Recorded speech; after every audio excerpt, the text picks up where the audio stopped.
All right. Hello, all you sports fans out there in podcast land, and welcome once again to another edition of Babbling Brooks, your new favorite podcast, where I, your host Brooks, try to bring you some of today's sports news with just a little twist of my point of view. Hope everyone is having a wonderful day, a terrific Tuesday, if you will.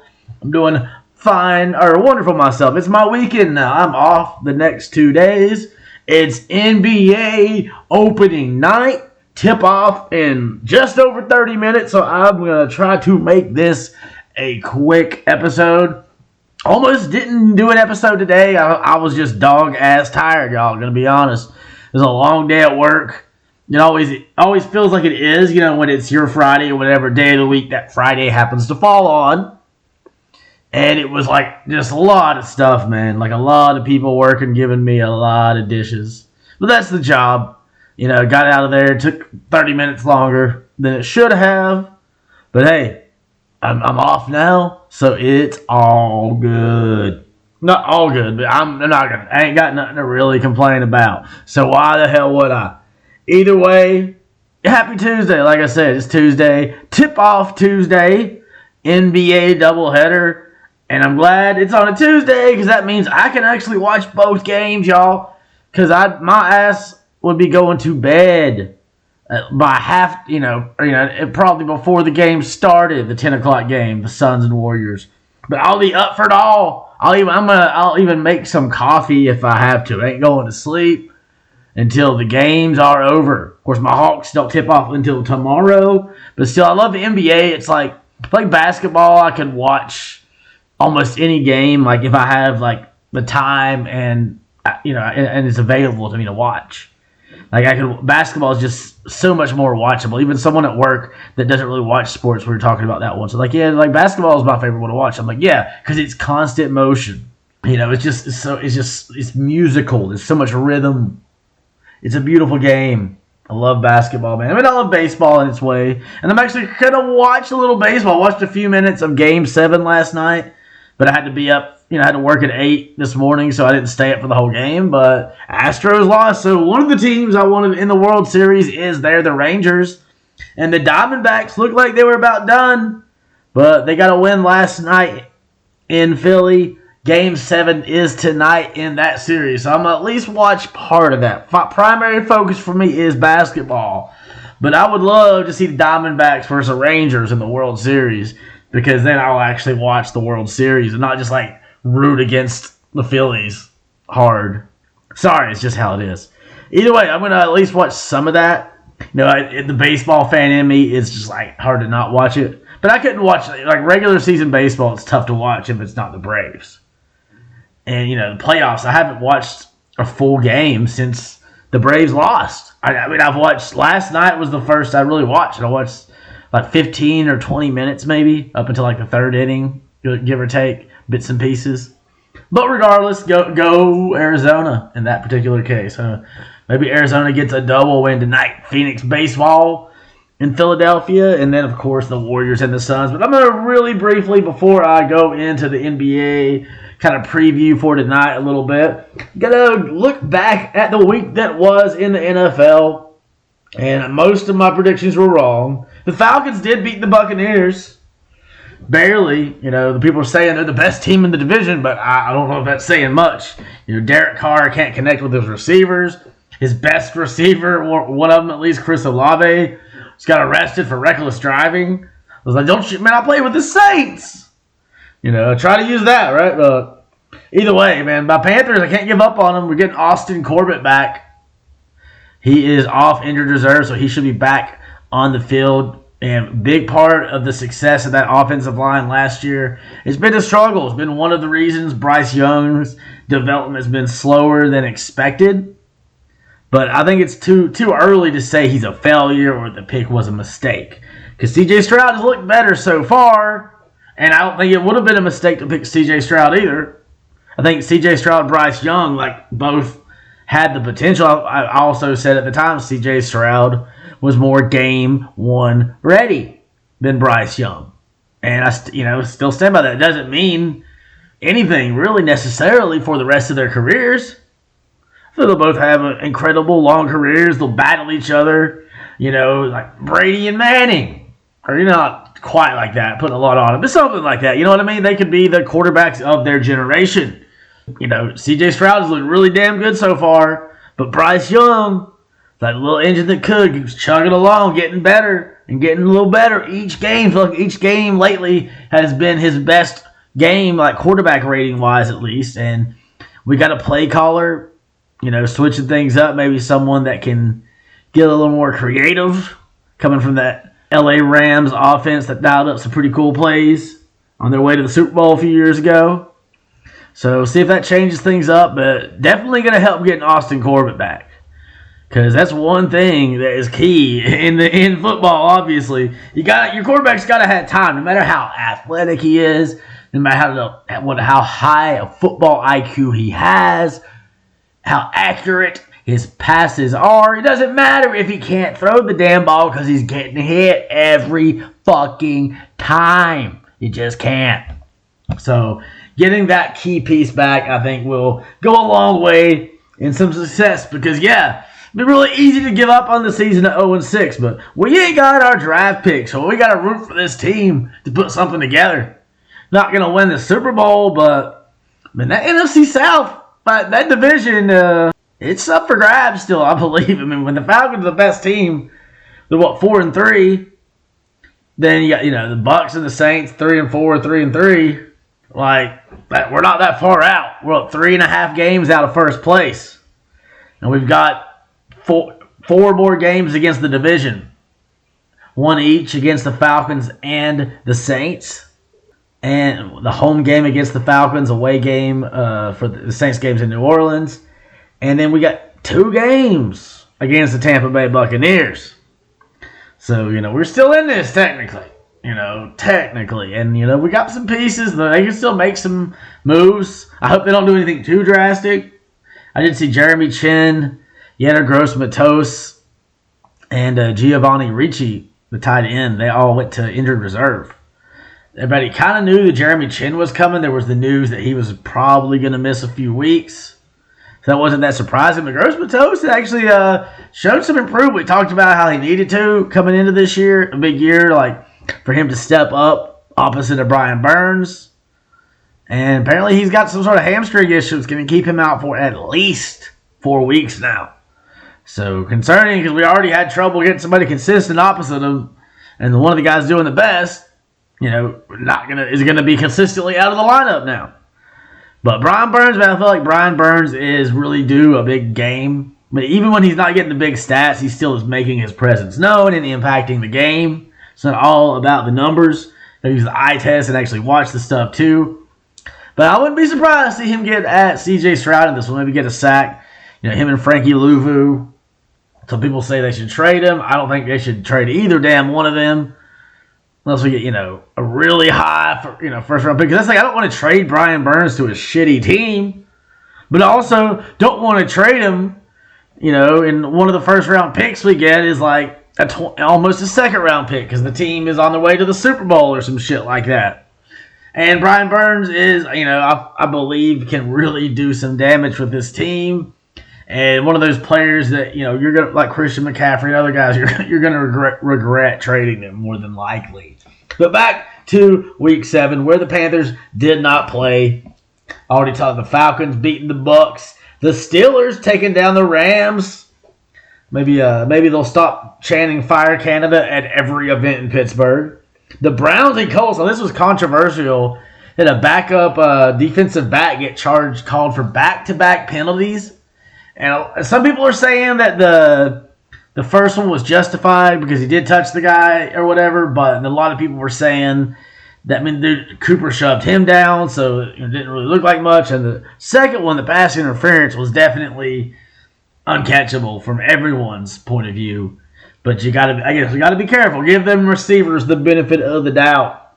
And of course, Colts fans not happy with that one bit. But big win for the Browns, 39-38. And then a couple really big surprises. This was the biggest surprise of the week to me.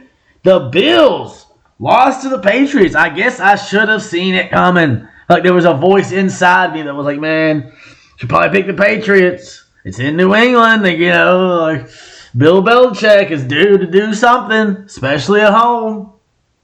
And this Bills team just seems to know how to just shit the bed sometimes and just play too much down to their competition. Maybe, I don't know. I didn't get to watch this game.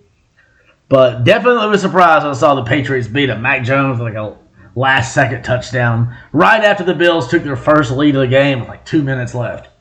So Bills going to need to be careful, man. They need to bounce back. At least lucky for them, the Dolphins lost too, so they're only a game out of first place in the AFC East. Also, another kind of surprise. I mean, I should have figured the Jersey Giants would beat the Commanders. Commanders were due to come back to earth. And it was a home game for the Giants. They got Barkley. I was surprised by how low this score was. It was 14-7. You don't see too many 14-7 games. Just 3 total touchdowns in an entire game. No field goals, just 3 touchdowns.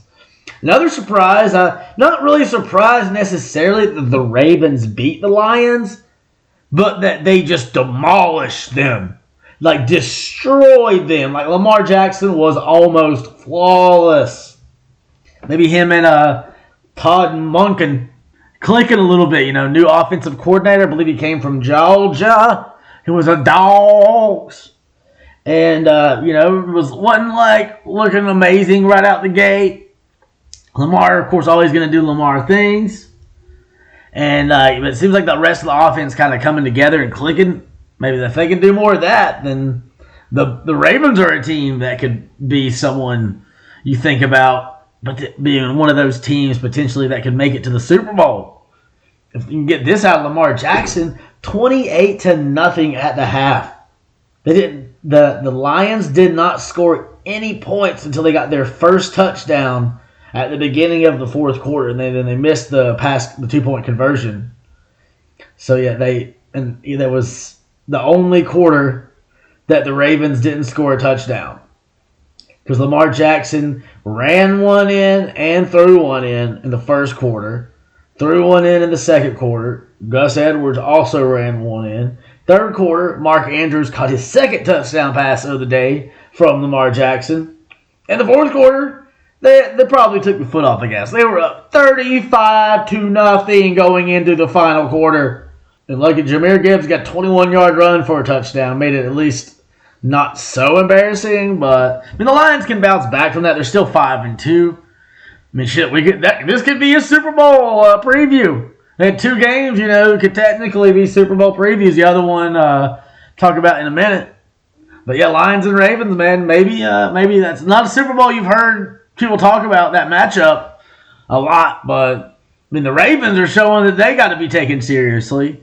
And the Lions in a lot of their other games have shown they can be taken seriously, but they gotta show they can win more consistently and show up on the road.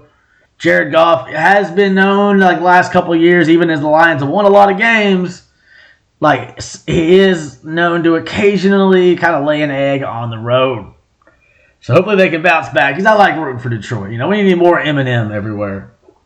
Eminem everywhere! And one game I got right, kind of surprised. In some ways, because I thought the Raiders might win it, but the Bears, 30-12 over the Raiders. And guy that couldn't beat the Colorado School of Mines beat an NFL team. Tyson Bagent, 3 touchdown drives. And of course, I don't like how they do it. They show like the stats with him and Justin Fields. I mean, you don't have to use this kid's success to tear down Justin Fields, tear down his teammate. Like, there's got to be a better way to phrase that. I'm just saying. Maybe that's just me. But, Deonta Foreman ran a couple in. Actually, he ran 3 in. And those were the touchdowns. It was touchdown drives, not touchdowns for Badger. But still, big win for the Bears. 2-5 now. Like, man, we can win some games. The Panthers are going to give us the number 1 pick. Cardinals went down to the Seahawks. Not that surprising. I kind of thought, I wouldn't mind seeing the Cardinals get an upset, but it's a rough year. Not a great season. And the defense, showing up, especially at home.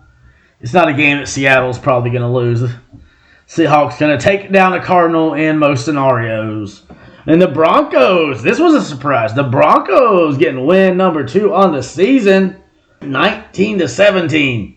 at home, so maybe not that surprising, but the way they played, how that, what's his name, Sean Payton's been coaching.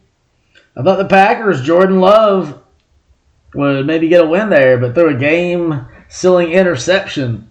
And they still had a chance to do it, but yeah, Russell Wilson didn't outthrow him by a lot, 194 to 180 yards, but Wilson didn't have any interceptions. He got 82 yards from Javon Williams. And A.J. Dillon, who you expect to show up. I thought Aaron Jones would get something going, but not the case. And the Chargers going down to the Chiefs, 31-17. Chiefs win. Patrick Mahomes threw for 424 yards and 4 touchdowns. But this is a game that looked like it could be like a down-to-the-wire type of game. Because the Chargers, man, were kind of holding them. It was 3-3 at the end of the first quarter. When I was watching this game, I was pretty surprised with that. When I was watching some of the second half. And I thought there would be more points in this game. The first touchdown didn't come till the second quarter when Marquez Valdez-Scantling caught a 46-yard pass from Mr. Mahomes. Rashee Rice got a touchdown pass after Josh Kelly ran one in to tie it up. And Gerald Everett caught a pass from Justin Herbert for a touchdown. 7 minutes left in the second quarter. The game's tied at 17. And right before halftime, Travis Kelce showing off for Taylor Swift, I guess. Guess the stat shows he's better when she's there. So there's a blank space somewhere. I didn't think that through. That is my favorite Taylor Swift song, just so you know. I'm sure everyone was dying to know what my favorite Taylor Swift song is, and it's definitely Blank Space. She's way too hot with a knife. I don't know, maybe that's something to do with an X or something. Either way, let's not talk about that. That's a whole other episode. So it was only a 7-point game at halftime. In the second half, nothing happened. No points at all in the third quarter. Chiefs defense really stepping up.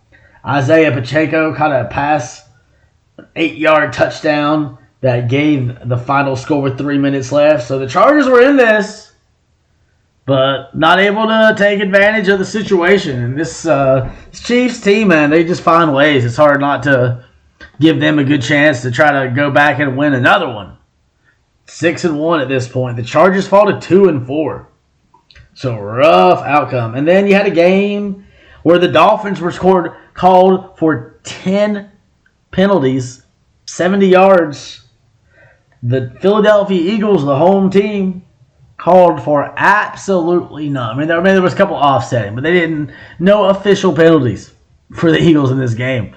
It's a little biased, maybe it seemed like a lot of people are saying. It's one of those games, had people talking, this is another potential Super Bowl preview. But, one of the two games this week that you could see being a Super Bowl matchup. This one, especially, the more likely one. And the Eagles were in the Super Bowl last year. The Dolphins looked pretty damn good this year. But now they're 5-2. And the Eagles just doing enough, doing what they need to do, getting maybe a little help from the refs. But they couldn't do anything. In the second half, the Dolphins did not score any offensive touchdowns. So we need better games from Tua. But, the Eagles ain't no joke on offense or defense. And they were the home team in this scenario. And they're 6-1 now. They weren't going to lose 2 in a row. I picked the wrong team that lost their first game last week to win this week. Because, the Eagles getting the win. I thought maybe they'd fall down. But, man, A.J. Brown, he's incredible what he's able to do. 137 yards in this one. Only 1 touchdown, but 10 receptions, 137 yards. Pretty damn good. Tyreek Hill had 11 catches for 88 yards. So, not terrible, but not what they needed. They needed a little bit more. And A.J. Brown doing the damn thing, man. What a player. Now they got Julio Jones to throw the ball to. Even though he's not going to get a lot of yards, just having him for key plays. I think Julio Jones will really come in handy in the playoffs, having that extra option to go to. Like a veteran guy who by then will be very familiar with the team and the playbook. And I think Julio Jones could have some clutch performances, key touchdowns in the playoffs for this team. And, they had Chad Ochocinco in the building. Deshaun Jackson, former Philly receiver, in the building. So they had to show out, man. The receivers had to. So Eagles win this one. And the 49ers, back-to-back losses after the undefeated start, which Deebo Samuel was out of this game. McCaffrey played. He only ran for 45 yards, though. He had some receptions, too, but Kittle was the leading reception. The big story in this one, Jordan Addison stepping up in the absence of Justin Jefferson. He keeps getting better and better, having bigger games. 7 receptions for 123 yards and 2 touchdowns. Both of Kirk Cousins' touchdown passes going to Jordan Addison. Looks like he's found a new favorite target. 378 yards for Cousins in this one. Brock Purdy threw for 272 yards and a touchdown, but he threw 2 interceptions in the second half. Not great times when they could have had a chance to win this game down the stretch through interceptions. I was watching Florio on Pro Football Talk talking about how there was like a one shot where he just got rocked by the Vikings defenders. Legal play, but it's still football. And maybe he was thinking maybe something could have affected his decision making down the stretch. But it was like Sims was saying that it's football. It was like your fourth quarter. You're not going to be the same as not going to be. Nobody in the fourth quarter of a football game is at their peak health. At their peak energy level. They're exhausted, they're tired, they're, I'm sure, hurting a lot of different ways. It's a rough game, Sometimes we're surprised people get hurt. Like, we should be surprised more people don't get hurt with as physical as the damn game is. So, yeah, I didn't watch any of that game last night either. I went to bed early last night. So, big win for the Vikings. They see where they're at in their division. They're second place. With the Lions win, they gain a little ground on the first place team. They're second in the division. And a game like that gives you some hope if you're a Vikings fan. The Niners are still first place in the NFC West at 5-2. They're half a game over Seattle and still 2 games ahead of the Rams. Cardinals are not relevant. Like I said to the Panthers, 2.5 games behind the Saints, 3 games behind the Bucks, and 3.5 games, that's all, folks, behind the Atlanta, I'm about to say Hawks, the Falcons. And in the North, even the Bears aren't technically out of it. They're only half a game behind the Packers, got the same amount of wins, too. Philadelphia, they're 2.5 up on Dallas 1.5 up, sorry. 1.5 games ahead of them Cowboys. That'll be a two-team division right now. Philadelphia and Dallas, but I feel like Philadelphia is definitely the superior team right now. Lions still mostly in control of the North, but Minnesota is right there. They got to bounce back with a win. AFC West, Kansas City is already 3 games up on Vegas, the next closest team. So it looks like they're definitely winning their division. Like, I don't see them going on a streak while these other teams win. And the AFC South, well, Indianapolis, man, could have been right there if they won. The Jacksonville right now, 1.5 up on Houston, who is coming to Charlotte on Sunday. So they're going to be hungry to try to catch up. So we could do a solid for our expansion brothers, the Jacksonville Jaguars, and let's beat the Texans, man. Let's get a win. Win number 1, we got to, man. We got to. Surely the next couple of weeks. You got a rookie quarterback this week, and Gardner Minshew the week after that. And what's the next? I already forgot the next one. I don't feel like it. I'm tired, y'all. I'm telling y'all. Baltimore, only a half a game ahead of Pittsburgh, so maybe Pittsburgh showing they can win. AFC North looking like that's going to be the biggest battle more than likely. It'll be the most interesting to watch. Baltimore, they definitely have the best overall. Well, the only division with 3 teams with 4 wins or more. Pittsburgh and Cleveland are both 4-2. Baltimore's 5-2. And Cincinnati's 3-3. So every other division has at least 2 teams with losing records. Or, the East only has 1. But every division's got at least 1. Every other division but the AFC East has multiple losing teams. AFC North has none. Cincinnati's last place at 3-3. And that's the Jets' record in the AFC East. You're looking like it was going to be a two-team battle between Miami and Buffalo, but the Jets still right there with the loss to the Bills' loss. They're only half a game behind the Bills. The Jets are. And sorry, I had a notification. And then the Patriots, with beating the Bills in that game, maybe they're not dead. They're only three games behind the Dolphins. Probably not going to do it, but I mean they can still put themselves in the wild card conversation. So that was my thoughts on Week 7 in the NFL. And it was a weird week, like a lot of weird calls. People, more people than normal did not like. There's always gonna be somebody don't like referees. Man, I still remember a referee I hated. I shouldn't say hated, but that's how I felt at the time. This guy we called Goober. I have no idea what his real name is or if he's still alive. I don't hate him now. I have no feelings at all towards the guy, other than just remembering how much I hated him at one point because I was an angry little kid, and we were playing little league basketball. But nobody liked Goober, man. Not just me, man. Everybody agreed he was the worst referee, and always had that look on his face like, "Whoa." Yeah, I never liked Goober. I can't even remember the calls. I just remember hating him because of how bad he was as a referee. So my distrust for the police goes back to not liking referees because the cops are just the referees of society. They get it right sometimes, but they get it wrong a lot. And let's see. Also, I meant to talk about it's Tuesday. It used to be back in my day. Old fellas say, music came out on Tuesdays. It wasn't, just all on the streaming stuff magically on Fridays. You had to go to a store and pay money for a cassette tape or a compact disc, mostly a compact disc. Cassette tapes were more like my elementary, middle school. And middle school was like CDs and tapes. And then once I got to high school, it was pretty much exclusively CDs. I think the last tape I bought was Offspring Americana, and that was when I was mostly buying CDs, but I didn't have a CD player in my car.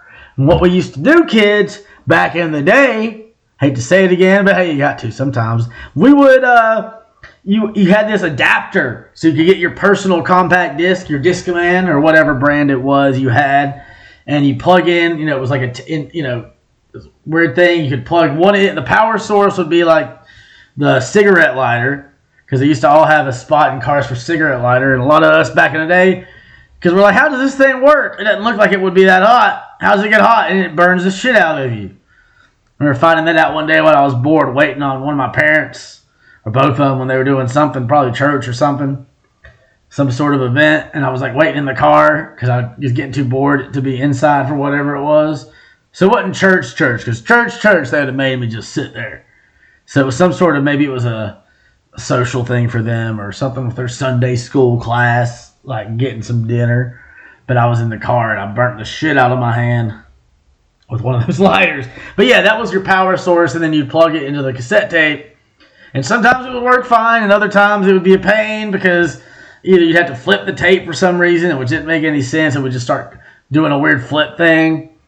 And also, if you didn't have good enough anti-skip protection, which was for CD players, so you wouldn't skip when the CD player moves, if you hit a bump, if you're listening in a car, or if you wanted to jog or do something active, you really couldn't do that with a CD because it shouldn't be skipping. If you had the anti-skip, you do a little bit, but still sometimes you'd be you hit a bump, we'd be listening on a church trip, and the skipping was just terrible. I hated it. But yeah, so you used to get CDs on Tuesdays.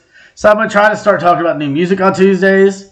And, so I'll tell you the music you got to listen to. New Blink-182 opens up with Anthem Part 3. Awesome. Closes with a song called Childhood. Just about being authentic, shit like that. And it's also a great album. Every song. I love it. I hope I get to see them live. I missed them last time they came through because it was the same night as the Killer Mike show. But definitely going to try to do my best to see Blink-182 next time they come to town. And I believe they're going to do another tour behind this album. They're just getting back together because a couple of them almost died. They're not going to just be like, okay, well, that's it. See you guys in 20 years. They're going to keep doing it, And they made the album. They're going to do another tour, I would bet. And also God Fahim, just always dropping gems. And I'll actually go. I want to get that. My phone is trying to be annoying. I want to get. It's a long title, so I want to make sure I get it right. So I'm gonna pop over. Oh, he's already on there. The supreme hoarder of all pristine wealth, and the wealth, is bars. For me at least, I like it. I really enjoy it. The learning, good song. This is great. Everything. God Fahim, all his music's worth listening to. Very, very talented. Just have a lot of those like lyrics that just leaves you shaking your head like, damn, dude has bars. And so I'm gonna try to wrap this up though, because I want to watch tonight's basketball games. About 7 minutes away from the Lakers and the Nuggets in Denver, and then the Suns out there in San Francisco taking on the Warriors. I believe the Lakers are going to beat the Nuggets, going to use some of that emotion. I don't know. As I say that, I'm like, well, it is in Denver, so maybe the Nuggets, got the banner going up. But I think the Lakers are going to get a win in this one. Not saying that's how it's going to go all year, but, they're still pissed about that sweep. They think the Nuggets kind of walked the bases a little too slow, and they're not happy about it. And they did pretty good with their moves in the offseason. And I think the Lakers are going to win the first game of the year. And I think the Warriors are going to... We're going to pick the Suns. I was leaning toward the Suns, but I saw Bradley Beal was ruled out. That was the notification a couple minutes ago I saw. So I think the Warriors find a way to get the win tonight. Having said all that, I'm going to get the hell off of here and go watch that shit. Because, hey, man, it's b-ball. I don't want to miss a thing, like Aerosmith sang. Hope y'all have a great day. Check in tomorrow. Definitely will do another episode for y'all tomorrow. Bless y'all with some more babbling. Hopefully you'll enjoy it. And keep listening. Tell your friends. Subscribe on Spotify so you don't miss a babble, baby. But that's me, Babbling Brooks, signing the fuck off. Peace out.